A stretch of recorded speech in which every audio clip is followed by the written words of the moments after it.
Bismillahirrahmanirrahim. Bismillahirrahmanirrahim. Assalamualaikum warahmatullahi wabarakatuh.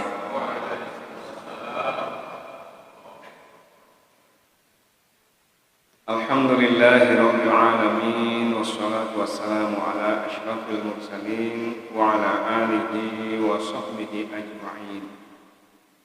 Allahumma shalli ala sayyidina Muhammadin wa ala alihi wa sahbihi wa man tabi'ahum bi ihsan ila yaumiddin, amma ba'd. Al-mukarramun, orang-orang tua tiang, para tuan guru, para ustaz, para tokoh agama, tokoh masyarakat yang saya hormati, ibu-ibu serta adik-adik sekalian yang dirahmati Allah Subhanahu wa ta'ala. Mudah-mudahan kehadiran kita pada pagi hari ini di masjid yang mulia ini diberkahi oleh Allah Subhanahu wa ta'ala. Berkah yang mendatangkan kebahagiaan baik di dunia ataupun di akhirat. Berkah yang insya Allah mudah-mudahan dengan terus-menerus kita melaksanakan segala perintah Allah Subhanahu wa ta'ala, menjauhi segala larangannya, maka kemudian Allah akan memberikan atau memasukkan perasaan bahagia dan sebab sebagai orang yang beriman kepada Allah Subhanahu wa ta'ala, maka tentu tujuan kita itu adalah bahagia. Tentu tujuan kita itu adalah bahagia.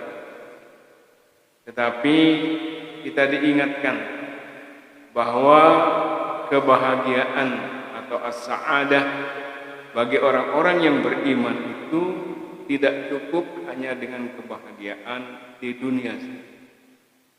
Tetapi bagi orang-orang yang beriman kepada Allah, yang kita tuju itu adalah as-sa'adah fid dunya was-sa'adah fil akhir. Jadi kita bahagia di dunia ini, dan lebih-lebih nanti kita adalah bahagia di akhirat, yaitu bisa berkumpul di surganya Allah Subhanahu wa ta'ala. Itulah hakikat kebahagiaan yang sesungguhnya. Maka hadirin rahimakumullah, kalau kita bicara bahagia atau kita bicara bagaimana kedudukan kita di dunia ini, kedudukan kita di dunia dari segi kebahagiaan, kemudian di akhirat nanti, maka para ulama membagi, yaitu ada namanya sa'idun fid dunya ya wa sa'idun fil akhirah. Ini yang paling penting. Kita ini semua dalam kehidupan kita ini, apapun amal, ikhtiar, usaha-usaha yang kita lakukan, maka kita tidak akan lepas dari 4 kemungkinan. Okay? Ada 4 kemungkinan kita di dunia. Yang pertama, yang paling ideal, yang paling kita inginkan, yang paling kita cita-citakan, itu adalah sa'idun fid dunya wa sa'idun fil akhir. Ini yang paling hebat. Ada orang yang oleh Allah Subhanahu wa ta'ala diberikan hidup di dunia ini, dia bahagia, tercukupi segala kebutuhannya, luas silaturahimnya, keluarganya juga alhamdulillah keluarga yang baik-baik, keluarga yang tidak menyulitkan kehidupannya dan sebagainya. Ini bahagia di dunia. Kalau Ibnu Abbas ya menyampaikan kepada kita bahwa orang yang bahagia kehidupannya itu diantaranya adalah yang pertama itu apabila dia itu memiliki hati yang pandai bersyukur kepada Allah Subhanahu wa ta'ala. Ini adalah merupakan salah satu sumber kebahagiaan, pandai bersyukur kepada Allah Subhanahu wa ta'ala. Orang-orang yang pandai bersyukur kepada Allah, Bapak Ibu sekalian yang dirahmati Allah Subhanahu wa ta'ala, walaupun dia diberikan nikmat yang sama oleh Allah, tetapi nikmat itu akan berbeda nilainya di tangan orang yang pandai bersyukur kepada Allah dan orang yang tidak pandai bersyukur kepada Allah Subhanahu wa taala. Walaupun sama, ya. Ya, contoh sederhana saja ya dalam kehidupan kita sehari-hari, ya. Misalnya kalau kita bandingkan atau misalnya kita lihat dalam kehidupan kita sehari-hari di keluarga, okay. Istri ya yang pandai bersyukur kepada Allah dan istri yang tidak pandai bersyukur kepada Allah, itu walaupun diuji dengan jumlah uang yang sama maka nanti hasilnya akan berbeda. Ya, umpama istri A, istri bapak niki pandai bersyukur kepada Allah, diberikan 100.000 oleh suaminya, subhanallah, luar biasa, ya. Jadi bahagia dia dengan 100.000 itu. Karena apa? Karena dia syukur. Ya Allah, terima kasih, kang tujuh, tembok metayang temana-mana 100.000, harap kita sanggup ibadah. Dia bersyukur kepada Allah. Ini sekedar contoh. Tetapi di tangan istri yang tidak pandai bersyukur kepada Allah, ya, sudah suaminya capek-capek, ya, lalu memburu, lalu harian atau lalu pak kantor, lalu ngajak, kemudian bawa uang 100.000 rupiah, tetapi karena dia tidak pandai bersyukur kepada Allah, menyebang, bin 100 sekali 100, pira DP julean. Ini contoh, padahal jumlah uangnya sama, tetapi beda nilainya. Karena apa? Karena beda wujud kesyukurannya kepada Allah Subhanahu wa taala. Padahal uangnya sama. Jadi Ibnu Abbas menyampaikan bahwa bahagia itu yang pertama adalah pandai bersyukur kepada Allah Subhanahu wa taala. Kemudian yang kedua, menurut Ibnu Abbas bahagia itu apabila kita memiliki azwajun sholeh, yaitu memiliki pasangan yang baik. Suami memiliki istri yang solehah, kemudian istri memiliki suami yang soleh. Ini bahagia. Jadi tidak bisa kita mengukur kebahagiaan rumah tangga orang itu hanya misalnya dari kekayaannya. Betapa banyak orang yang kaya, betapa banyak orang yang terkenalnya luar biasa se-Indonesia bahkan seantero dunia. Tetapi hari ini dia menikah, kemudian minggu depan dia cerai lagi, kemudian bulan depan menikah lagi. Ya dong sih dengar, ya. Ya dong sih dengar, kawin cerai, kawin cerai. Itu karena apa? Karena tidak ada kebahagiaan dalam rumah tangganya. Mengapa tidak ada kebahagiaan di dalam rumah tangganya? Karena masing-masing bukanlah merupakan azwajun sholeh. Jadi suami tidak pandai menjadi suami yang soleh, istri juga tidak pandai menjadi istri yang soleh. Maka sungguh bapak-bapak, ibu-ibu sekalian yang dirahmati Allah, kebahagiaan itu tidak bisa dihitung hanya dengan harta saja, hanya dengan keterkenalan saja, hanya dengan pangkat dan jabatan saja, tetapi kebahagiaan itu dihitung apabila kita dekat dengan Allah Subhanahu wa taala. Kemudian Ibnu Abbas juga ketika ditanya apalagi yang menyebabkan orang bahagia, beliau menyatakan auladul abrar. Apabila kita memiliki anak yang pandai berbakti.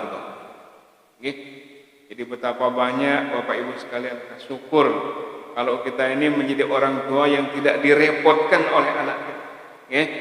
Tidak direpotkan dalam arti ya Allah, ya, kita tokol-tokol, tiba-tiba arak jadi telepon, Pak, ini anak TP pun ya, ada yang ditangkap, ada yang narkoba, ada yang sabu-sabu, naudzubillah, tsumma naudzubillah min. Tapi kalau kita memiliki anak yang soleh, ya, dia berbakti, dek taulah nyuruhnya, lalu ya berjamaah bak masjid, datang-datang dia salaman kepada orang tuanya, subhanallah. Anak seperti ini adalah merupakan anak yang menjadi sumber kebahagiaan. Nah, hadirin rahimakumullah yang saya hormati, ya, as-sa'adah fid dunya wa sa'adah fil akhirat, ya, wa sa'adah fil akhirah, ini tujuan kita. Ya. Tetapi hadirin rahimakumullah, tentu tidak bisa semua orang meraihnya. Dia sa'idun fid dunya wa sa'idun fil akhirah, ini dia bahagia di dunia, tetapi di akhirat juga sama, dia mendapatkan kebahagiaan. Nah, ini adalah merupakan hidup yang ideal bagi orang-orang yang beriman dan bertakwa kepada Allah Subhanahu wa taala. Siapakah orang-orang seperti itu? Orang yang diberi karunia oleh Allah, lalu karunianya itu dia syukuri. Dia pandai memanfaatkannya di jalan Allah Subhanahu wa taala. Itulah ciri-ciri orang yang pandai bersyukur kepada Allah, diberikan karunia oleh Allah, dan karunia itu dimanfaatkan di jalan yang diridhoi oleh Allah Subhanahu wa taala. Sebab banyak orang, Bapak Ibu sekalian, ya, dia mendapatkan harta halal tetapi dibelanjakan di jalan haram. Ini orang yang tidak pandai bersyukur kepada Allah.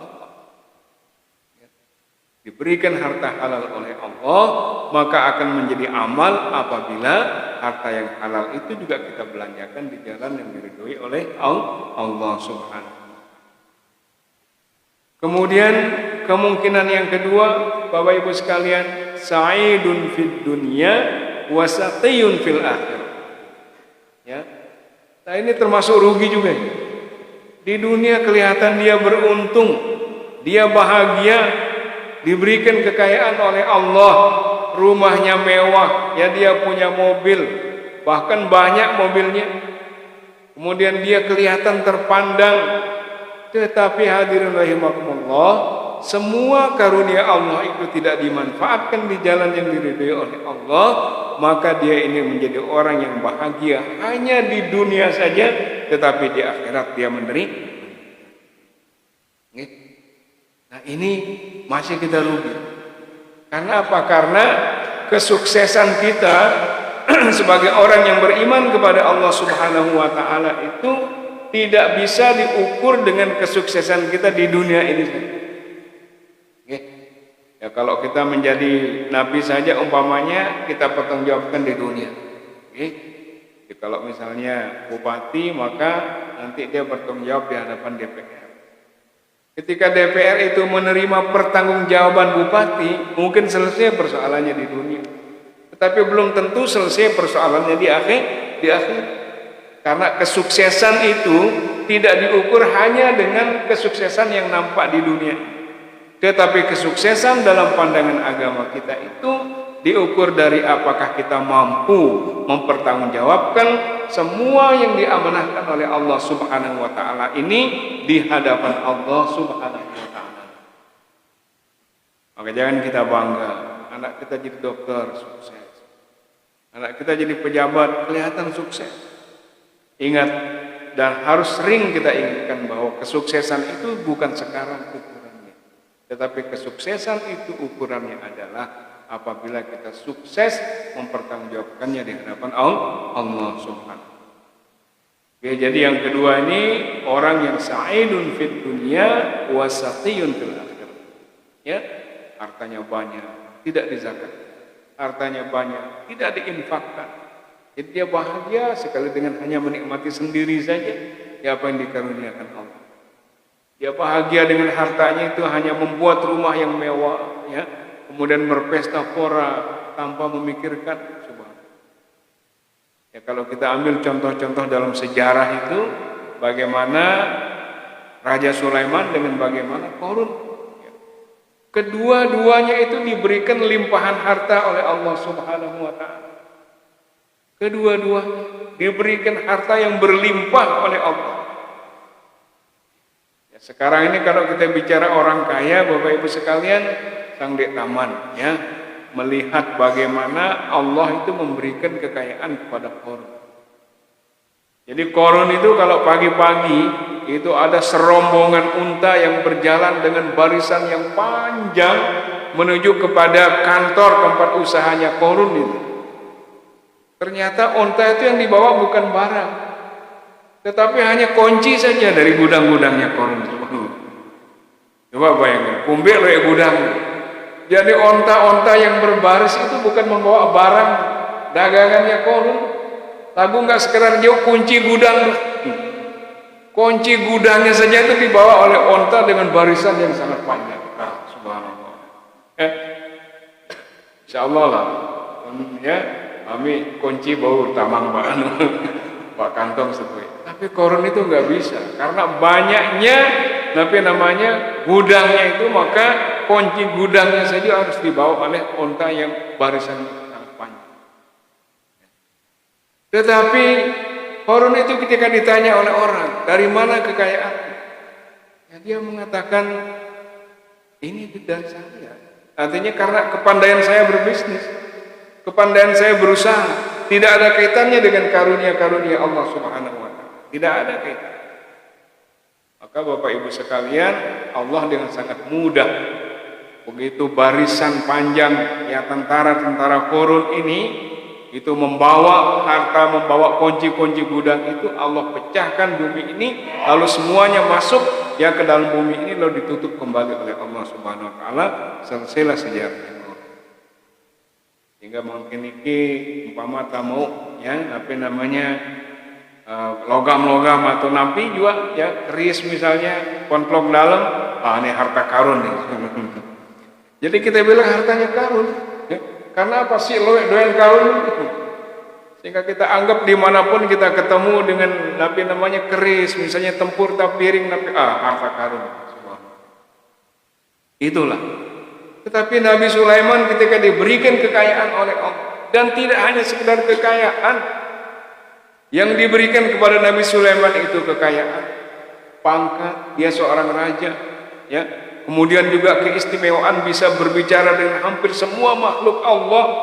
Semut-semut pun bisa diperintah oleh Nabi Sulaiman subhanallah. Okay? Semut bisa diperintah, hewan-hewan bisa diperintah oleh Allah, oleh Nabi Sulaiman. Itu diberikan oleh Allah Subhanahu wa Ta'ala. Istrinya juga subhanallah, ya. Zaman lain Nabi Sulaiman istrinya banyak sekali, ya. Itu semua karunia Allah Subhanahu wa Ta'ala untuk beliau.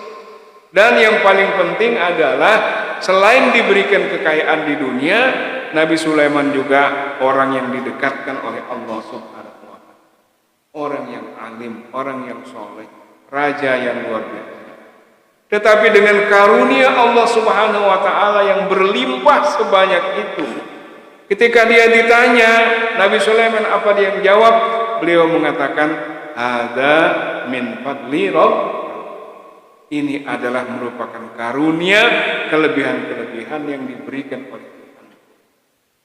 Oke. Jadi itu jawabannya. Kenapa? Karena dia bertakwa kepada Allah.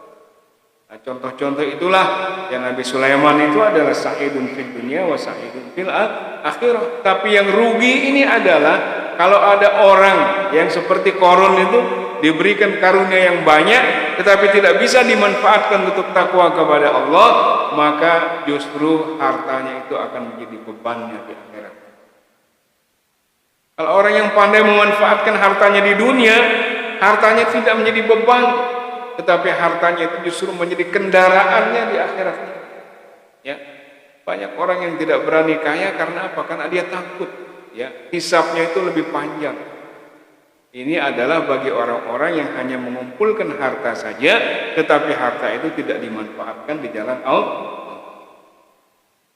Nah, kemudian yang ketiga, ya, ada orang yang sa'idun fid dunya, saqiyun fid dunya wa sa'idun fil akhirah. Ini masih mending ini.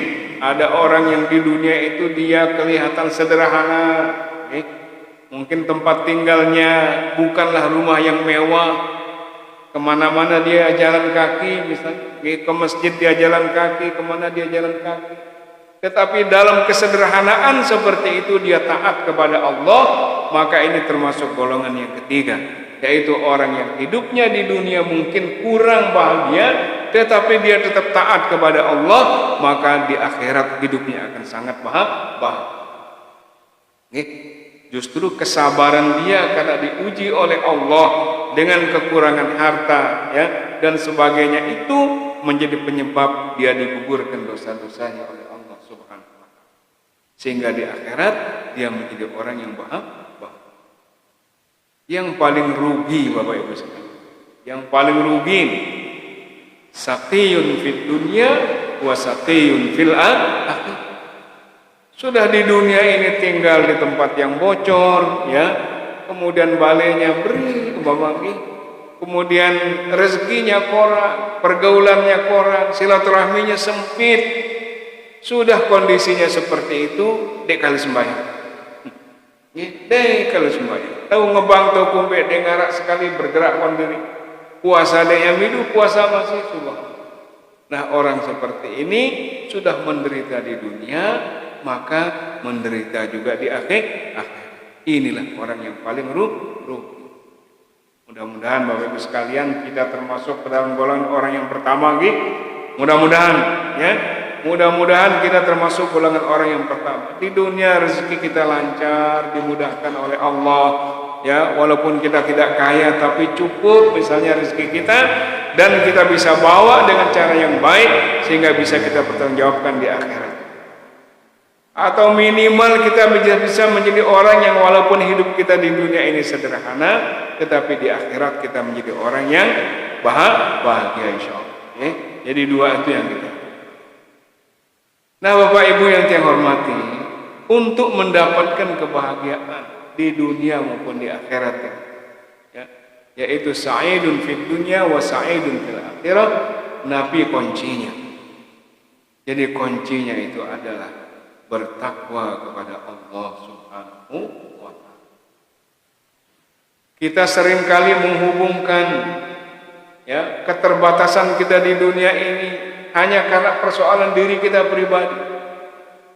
Ada orang misalnya yang kurang rezekinya, pasti bayangan kita karena dia kurang kerjanya. Ada orang yang kurang misalnya penghasilannya, selalu kita hubungkan dengan pekerjaan. Jadi apa yang ada pada dirinya itu selalu kita hubungkan dengan kondisi dirinya sendiri. Padahal Bapak Ibu sekalian yang saya hormati, Allah Subhanahu wa taala mengingatkan kepada kita, wa may yattaqillaha yaj'al lahu makhraja wa yarzuqhu min haitsu la yahtasib. Ini harus kita ingat ketika kita ada kesulitan dalam diri kita, ketika kita ada merasa sesuatu yang menyulitkan kita, maka kembalikanlah kepada ayat ini. Wa may yattaqillaha yaj'al lahu makhraja wa yarzuqhu min haitsu la yahtasib. Apabila orang bertakwa kepada Allah Subhanahu wa taala, maka minimal ada dua hal yang Allah sediakan untuknya. Wa may yattaqillaha yaj'al lahu makhraja. Ini yang pertama. Apabila kita bertakwa kepada Allah, yaj'al lahu makhraja, maka Allah akan menjadikan kepada diri kita itu jalan keluar dari setiap persoalan yang kita hadapi. Jalan keluar dari masalah-masalah yang sedang kita hadapi. Lalu makin ini tergantung daripada keyakinan kita kepada Allah. Ya. Kita ambil contoh, kalau para sahabat Nabi kita pada zaman itu, kalau dia sakit sedikit saja, sakit ulu umpama sedikit saja, maka yang pertama kali beliau pikirkan itu bukan apotek, ya. Walaupun saat itu mungkin dia mana apotek ya. Jadi pada zaman Nabi kita, tetapi yang dipikirkan itu bukan obat. Begitu dia sakit, maka yang dilakukan pertama kali adalah sholat 2 rakaat. Sholat di 2 rakaat. Karena dia mohon kepada Allah, ya, jangan-jangan ya karena kurang kedekatannya dengan Allah sehingga Allah memberikan rasa sakit. Jadi rasa sakit itu cara Allah untuk mengingatkan kita, jangan-jangan pada saat itu ada kadar ketakwaan kita turun di hadapan Allah Subhanahu wa taala. Maka para sahabat dulu munnya sakit niki yang pertama dilakukan adalah sholat 2 rakaat. Setelah sholat barulah mereka mencari syarat nih, ya. Artinya dengan cari obat, karena itu juga ikhtiar kita. Ya, jadi kalau di dalam maqasid syariah itu ada namanya hifdzun nafs. Hifdzun nafs ini adalah menjaga fisik jiwa yang sudah diamanahkan oleh Allah Subhanahu wa taala kepada kita.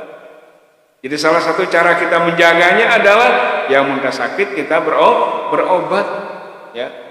Walaupun berobat ini tentu bukanlah sesuatu untuk menunda kematian kita, tidak, ya. Kalau kita orang beriman ini, berobat itu bukan menunda kematian kita, tetapi berobat itu adalah cara kita melaksanakan perintah Allah, hifdzun nafs, menjaga jiwa atau fisik yang diberikan oleh Allah Subhanahu wa taala. Nah, bedanya kita dengan sahabat dulu, kalau sahabat begitu dia sakit, sembahyang dulu, dia sholat 2 rakaat baru kemudian dia minum obat. Wanita nih kira-kira mungkin Arak kita ingat kira-kira sakit dulu sembayang dulu. Jadi jarang sekali gitu. Sakit katulu nembe bodrek. Nah, itu yang pertama ini. Ya. Panas katawak nih, arak paracetamol ya Allah. Jarang sekali panas katawak nih, langsung kita ambil air duduk lalu sholat, baru kita tanyakan be bodrek be paracetamol. Nah ini karena bertakwa kepada Allah. Jadi yang pertama bagi orang-orang yang bertakwa kepada Allah, ya ja'allahu Allah menyediakan jalan keluar. Dan yang kedua, wa yarzuqhu min haitsu la yahtasib. Allah akan memberikan rezeki kepadanya dari arah yang tidak dia duga. Ya. Nah, ini Bapak Ibu sekalian hanya didapatkan oleh orang yang bertakwa kepada Allah. Oke. Bertakwa kepada Allah. Nah, untuk itu maka hadirin rahimakumullah, banyak sekali ayat-ayat yang diberikan oleh Allah Subhanahu wa taala berkaitan dengan takwa. Setiap hari Jumat kita mendengar khatib kita mengnasihatkan kepada kita, ittaqullaha haqqa tuqatih wa la tamutunna illa wa antum muslimun. Bertakwalah kepada Allah dengan sebenar-benarnya takwa dan jangan kalian mati kecuali dalam keadaan beriman kepada Allah. Karena apa Allah memerintahkan seperti itu? Karena Allah ingin melihat kita bahagia, dengan ketakwaan yang ada pada diri. Ittaqullaha haitsu ma kunta. Dan banyak sekali. Ittaqullaha wa qulu qawlan sadida. Banyak sekali. Allah juga mengingatkan kepada kita, ya, walau anna ahlal qura amanu wattaqau la fatahna alaihim barakatin minas sama'i wal. Jadi seandainya penduduk satu negeri itu beriman kepada Allah Subhanahu wa taala, bertakwa kepada Allah Subhanahu wa taala. Di sana ada kata amanu wattaqau. Jadi beriman dan bertakwa. Tapi bedanya Bapak Ibu sekalian, beriman bertakwa kepada Allah. Kalau beriman ini banyak, semua kita begitu kita menyatakan diri Islam, berarti kita beriman kepada Allah. Selaput taniki.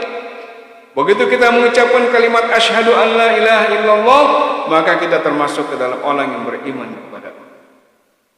Tetapi mengapa dibedakan amanu wattaqau? Beriman dan bertakwa, karena kalau takwa itu artinya takut kepada Allah. Orang yang beriman saja belum tentu dia takut kepada Allah, ya. Sehingga kalau di dalam salah satu surat Al-Baqarah, ya, yang kita baca di awal itu, ya, ciri-ciri orang yang bertakwa kepada Allah, ya, alladzi namanya di awal surat Al-Baqarah itu wabil akhiratihum yuqinun. Dan kepada hari akhir itu dia yakin. Itu juga perbedaan antara beriman dan yakin. Kalau beriman itu cukup kita percaya saja, tetapi yakin itu ada konsekuensi. Umpama, ya, kalau yang sering mencontohkan seperti ini. Kalau percaya saja, misalnya ada orang yang kita anggap bisa memanah, ya, dia bisa memanah. Kemudian kita lihat dia bawa panah, oh kita percaya dia bisa memanah. Cukup sampai di sana saja. Tapi kalau orang yang yakin bahwa orang tersebut bisa memanah, maka dia berani. Misalnya ada satu apel ditempatkan di kepalanya, kah panah tuh. Nah ini orang yang yakin itu, ya. Ini orang yang yakin. Mudek taman bani kutu berarti baru ke sekedar sadu bahwa orang ini bisa memanah. Tetapi kalau kita yakin itu adalah banin tak kita mengkinjar tahu apel kon ulun tani ke panah tuh. Subhanallah, ya. Ini orang yakin. Terhadap akhirat itu juga seperti itu. Kalau hanya sekedar kita yakin atau kita percaya bahwa akhirat itu ada, ya selesai kita dengan kata percaya kepada surga maupun nerakanya Allah Subhanahu wa taala.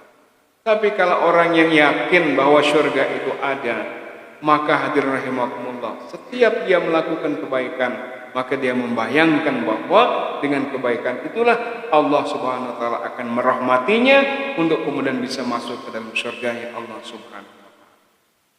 Dan apabila dia akan melakukan satu kemaksiatan, maka dia sangat yakin sesedikit apapun maksiat yang dia lakukan, maka itu akan dibalas oleh Allah Subhanahu wa taala dengan nerakanya Allah Subhanahu wa taala. Itu kita yakin, sehingga tidak berani kita melakukan kemaksiatan.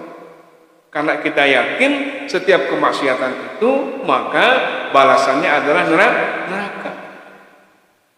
Dan neraka itu tidak main-main. Okay? Bagaimana kita dicontohkan ya oleh Allah Subhanahu wa taala dalam berbagai surat dalam Al-Qur'an, surat Al-Waqiah. Siaran surga yang kenikmatannya luar biasa, panjang di surat Al-Waqiah itu dijelaskan oleh Allah. Ya. Bagaimana kita ya misalnya dilayani oleh para bidadari ya. Kemudian juga istri menjadi pendamping suaminya, menjadi bidadari yang utama nanti di surga. Okay? Jadi ibu-ibu DP pada perlu khawatir ya. Menarak bidadari longsang dek nelmo itu silakan umpama. Jangan perlu khawatir seperti itu ya. Seandainya ada orang yang beriman kepada Allah, istrinya juga beriman kepada Allah, maka permaisurinya itu adalah istrinya ya. Itulah bidadari utamanya ya. Bidadari yang lain adalah bagian dari pelayannya yang disediakan oleh Allah Subhanahu wa taala. Okay? Nah, jadi ibu-ibu jangan khawatir ya. Dendek bebas anu lalu mau bidadari lupa ya nepit yang lalu. Jadi tidak seperti itu ya. Insya Allah ibu-ibu sekalian, apabila suami dan istri sama tingkat ketakwaannya kepada Allah, maka Allah pasti akan pertemukan dia di surga, dan istrinya itulah yang menjadi bidadarinya yang utama di surga. Ya. Jadi luar biasa. Allah memberikan gambaran ya bahwa yang namanya surga itu subhanallah dek taman tama buat surga niki. Sekedar kita mendengarkan gesekan-gesekan dedaunan yang ada di surga, di halamannya surga saja, tidak pernah kita mendengarkan suara seindah itu di dunia ini. Enggak sekedar lolong-lolong kayu nonggrete ya. Ternyata tidak pernah kita dengar suara seindah itu di surga.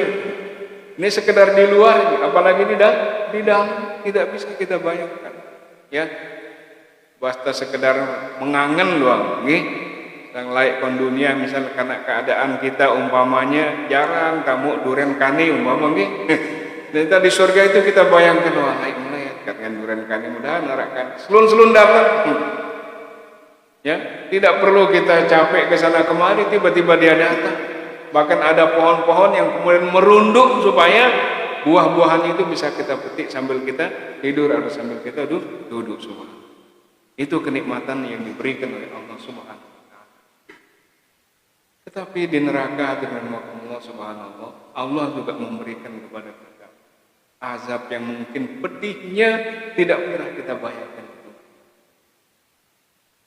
Al-kisah ketika Nabi Adam alaihissalam diturunkan oleh Allah ke dunia. Lalu Nabi Adam tentu karena dia perlu memasak, perlu nabi, sudah tidak sama lagi kehidupannya ketika dia di surga. Jadi kalau di surga Nabi Adam mau apa saja sudah disediakan oleh Allah. Begitu beliau diturunkan ke dunia, maka kemudian harus ada ikhtiar yang dia lakukan.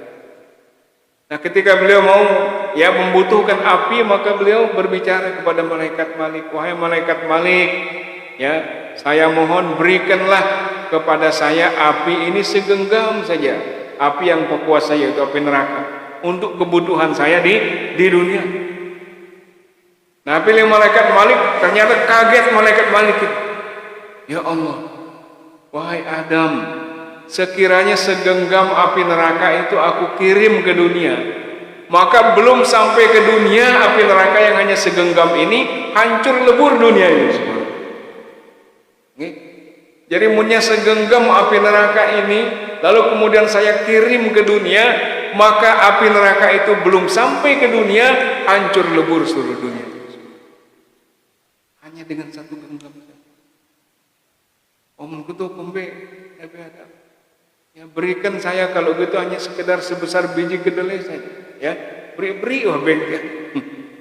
Beri-beri.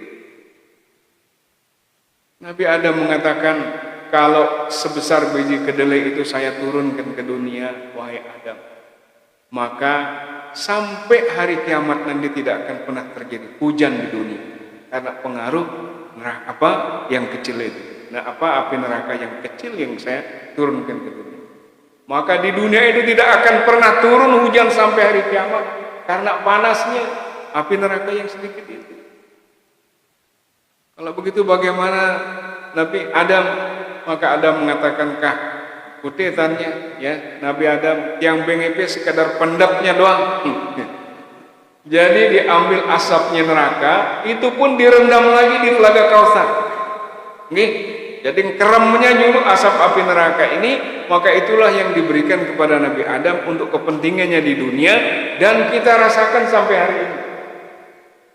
Jadi sebelek-belek Nabi namanya kebakaran kon dunia ini, sebesar-besar api di dunia ini ternyata hanya sekedar asap saja api neraka yang sudah direndam oleh malaikat oleh malaikat. Nah, begitulah ukuran.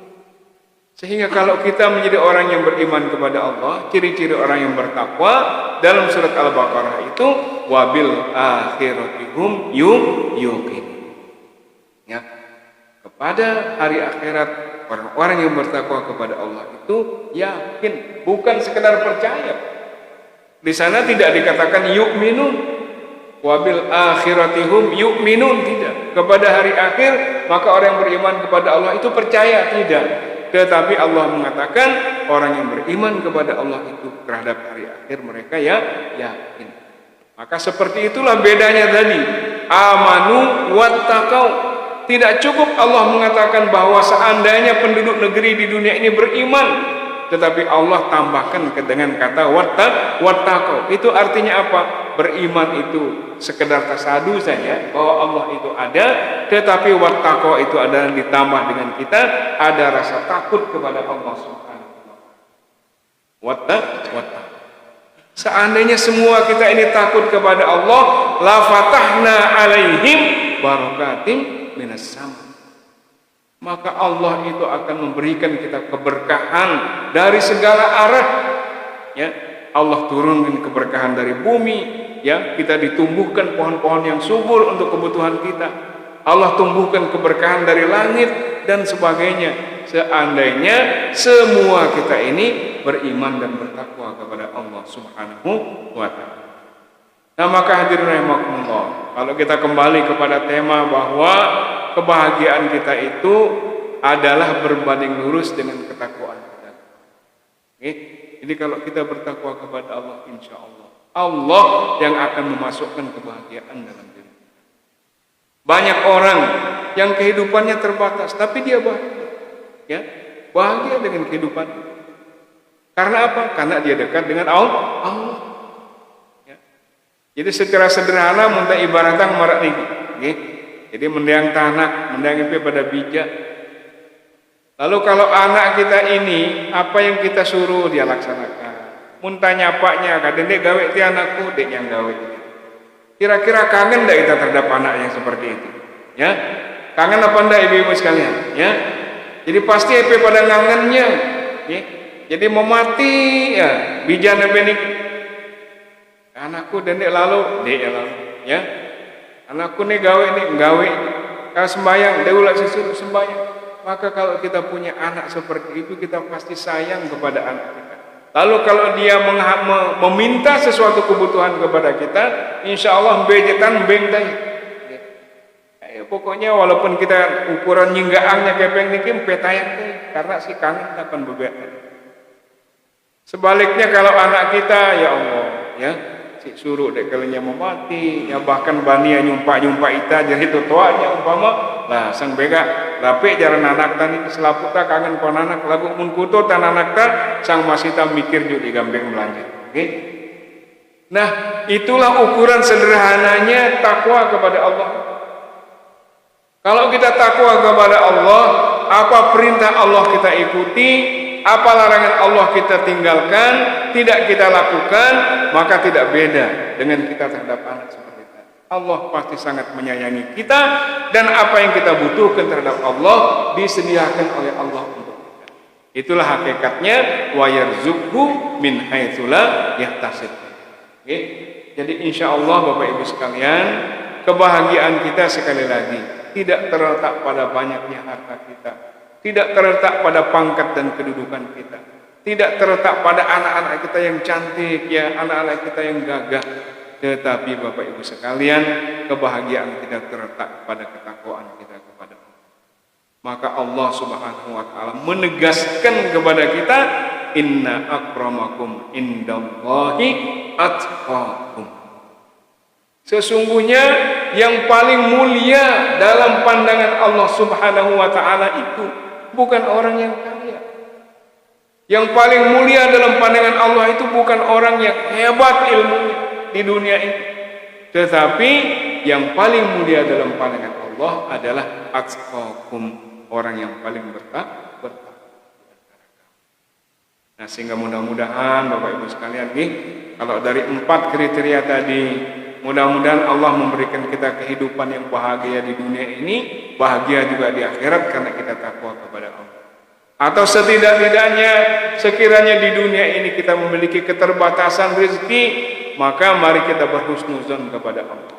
Mungkin itulah keadaan yang terbaik yang Allah berikan kepada kita agar kita tetap bertakwa kepada Allah Subhanahu wa taala.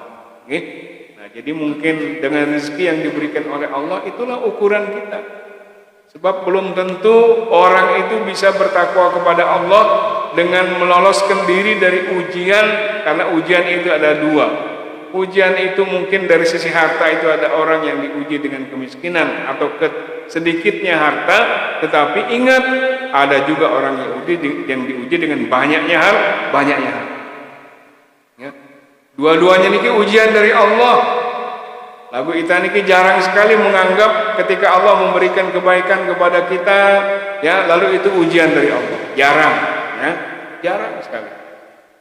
Kalau mau tabati, ya, jual kebon, bega lo ebatin dong, ya. Lalu bega lo enjuk tak kepeng, ya, mengontep, jarang tangan si beli ujian ini jarang, ya. Jarang kita bicara seperti itu. Lagu mun pabadara kepeng, ya, beras diara, kemudian gas bue, ya, listrik mati, baru kali Allah si beli ujian. Padahal kondisi kekurangan ataupun kondisi kelebihan sama-sama merupakan ujian dari Allah Subhanahu wa taala. Nah, hadirin yang saya hormati, inilah mungkin yang dapat kita sampaikan, yang sampaikan ya pada pagi hari ini, mudah-mudahan ada manfaatnya. Ya, yang persilahkan, mungkin ada, ya, kita saling memberi masukan, saling isi, silakan sementara kita menunggu waktu esok.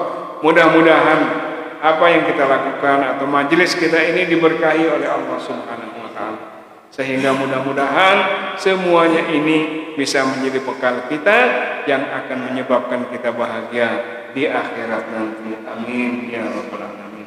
Demikian yang dapat saya sampaikan. Allahumma waffiqna ila sabilir rasyad. Wassalamualaikum warahmatullahi wabarakatuh.